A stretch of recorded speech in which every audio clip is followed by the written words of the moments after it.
ये आदमी रोजाना खुद को पागलों की तरह कोड़े मारता था और अपनी बेटी को भी पास बिठाकर उसी तरह बेरमी से पीटता था। जब तक लड़की की पीठ पर 9 लाल लाल कोड़े की निशानियां नहीं उभर आती, वो रुकता नहीं था। फिर धीरे धीरे उन निशानों को सहलाता और कमरे से चुपके से बाहर निकल जाता। दरवाजे के बाहर खड़ा होकर वो औरत को कपड़े बदलते हुए चोरी छिपे देखता रहता। लेकिन एक दिन लौटकर आई माँ ने ये सब देख लिया। उसने पति को चेतावनी दी कि अब अपनी सगी बेटी को इस तरह न मारे। ये सुनते ही पति भड़क उठा। उसने पत्नी को जोरदार थप्पड़ मारा और गुस्से में कहा कि पिता होने के नाते उसे अपनी बेटी पर पूरा हक है, यहाँ तक कि उससे शादी करना भी उसका अधिकार है। पत्नी ने जब जवाब देने की कोशिश की तो उसने बेल्ट निकाली और पत्नी को बुरी तरह पीटा। दरवाजे के बाहर खड़ी लिसा ये सब देख रही थी। वो गुस्से से भर गई लेकिन कुछ कर नहीं सकी क्योंकि उसके पिता शहर के सम्मानित पादरी थे। उस जमाने में पादरी भगवान के समान था और पूरा शहर उसकी बात मानता था। इसलिए माँ बेटी दोनों चुपचाप सब सहती रही। उस रात पादरी ने पत्नी को पूरी तरह अपने वश में करने के लिए उसे कोड़े मारे, लेकिन उसे लगा कि ये काफी नहीं है। अगले दिन वो पत्नी को लेकर लोहार के पास गया और उसके लिए एक खास लोहे का मुंह बंद करने वाला यंत्र बनवाया। उसने उस पर ताला भी लगवा दिया ताकि पत्नी उसे उतार न सके। फिर वो पत्नी को लेकर चर्च आया और इस तरह उसे पूरी तरह तोड़ना चाहता था। लिसा ये सब देखकर दुखी और गुस्से से भर गई। उसने माँ से शिकायत की। पहले से ही पत्नी से निराश पादरी को अब बेटी का भी विरोध बर्दाश्त नहीं हुआ। वो हताश होकर चर्च से बाहर निकल गया, लेकिन अगले ही पल वो छत से लटकती हुई सबके सामने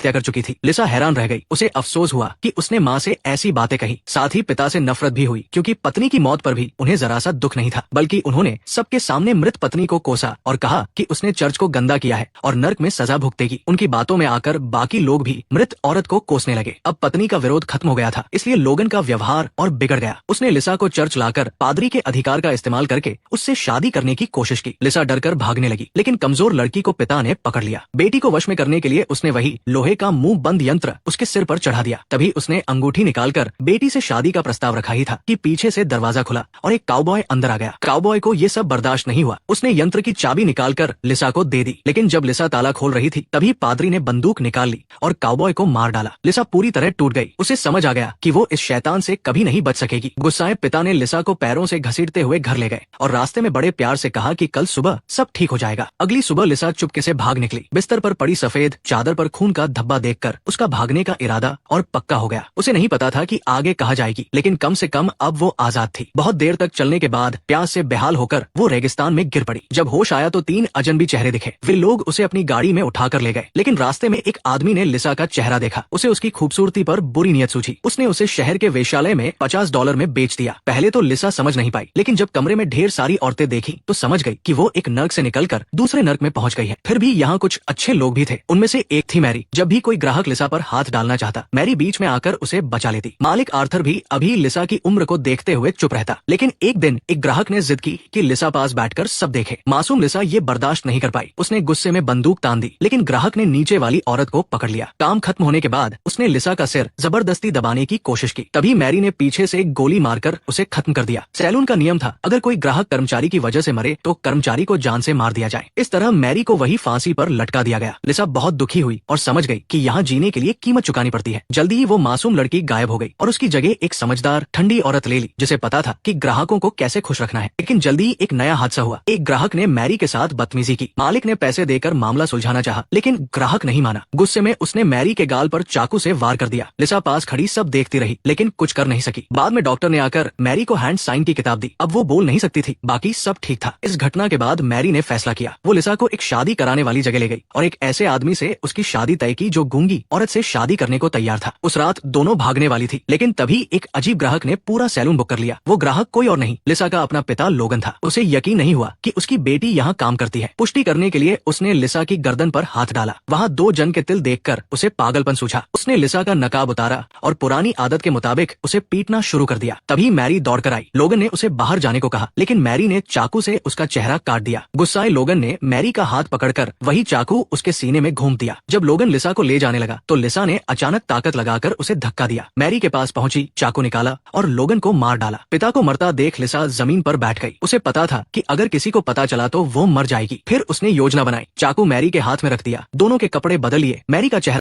दिया ताकि लगे कि लिसा मर गई। फिर डॉक्टर से कहा कि उसकी जीभ काट दे। डॉक्टर नहीं माना तो लिसा ने खुद ही जीभ काट ली। अब वो मैरी बनकर उस अजनबी आदमी से शादी कर ली जिससे मैरी की शादी तय थी। उस आदमी को मैरी का चेहरा भी नहीं पता था। दोनों ने परिवार बसाया, एक प्यारी बेटी भी हुई। लिसा अब दाई का काम करने लगी। सब ठीक चल रहा था कि एक दिन नया पादरी आया। उसकी आवाज सुनकर लिसा सन्न रह गई। उसने मुड़कर देखा, वो उसका पिता लोगन था। उस दिन का घाव उसे मार नहीं सका था। तभी चर्च में एक गर्भवती औरत को दर्द शुरू हुआ। लिसा को बुलाया गया। बच्चा पैदा करते वक्त लोगन ने लिसा की आंखें देखी और पहचान लिया, लेकिन लिसा डरते हुए भी काम करती रही। बच्चे का सिर बड़ा होने से मुश्किल हो रही थी। माँ या बच्चे में से एक को चुनना था। लिसा बोल नहीं सकती थी, इसलिए उसने इशारे से अपनी बेटी को समझाया कि औरत की माँ से पूछे, लेकिन औरत की माँ ने दोनों बचाने की जिद की। लिसा चुप रही और खुद फैसला लेकर बच्चे को बचा लिया। इधर एक शिकारी जंगल में था। अचानक एक गाड़ी आई। गुस्से में उसने निशाना लगाया। गाड़ी से एक मासूम लड़का उतरा अपनी बंदूक उठाने, तभी गोली चली और वो मर गया। शिकारी ने औरत का पीछा किया। घर पहुंचकर लिसा ने बंदूक उठाई और शिकारी से लड़ने का फैसला किया। पति डर गया और समझौता करने को कहा, लेकिन लिसा ने मना कर दिया। वो दरवाजे पर बंदूक लेकर बैठ गई। कई घंटे बाद शिकारी आया। उसने लिसा को चिढ़ाया कि घर के अंदर सुरक्षित नहीं है। लिसा घबराकर बेटी के कमरे में दौड़ी। बेटी सो रही थी। लिसा ने सोचा शिकारी झूठ बोल रहा है, लेकिन लौटकर देखा तो उसका पति दीवार पर कील से ठोंका हुआ था। लिसा बेटी को लेकर खिड़की से भागने लगी। पहले बेटी को बाहर भेजा, खुद कूदने ही वाली थी कि शिकारी आ गया और उसका सिर पकड़कर दीवार से टकरा दिया। वहां रखी शराब की बोतलें टूटकर लिसा पर गिर गई। शिकारी ने लिसा को बांध दिया और बेटी को उसके सामने सताने लगा। जब वो और आगे बढ़ने वाला था तब लिसा में गजब की ताकत आई। उसने हाथ 180 डिग्री मोड़कर रस्सी मुंह से काट ली। शिकारी के मुड़ते ही लिसा ने तेल का लैंप फेंक दिया। शिकारी आग में जलने लगा। लिसा ने जमीन पर पड़ी बंदूक उठाई, गोली भरी और उसे खत्म कर दिया। आखिरकार लिसा ने अपने परिवार का बदला ले लिया।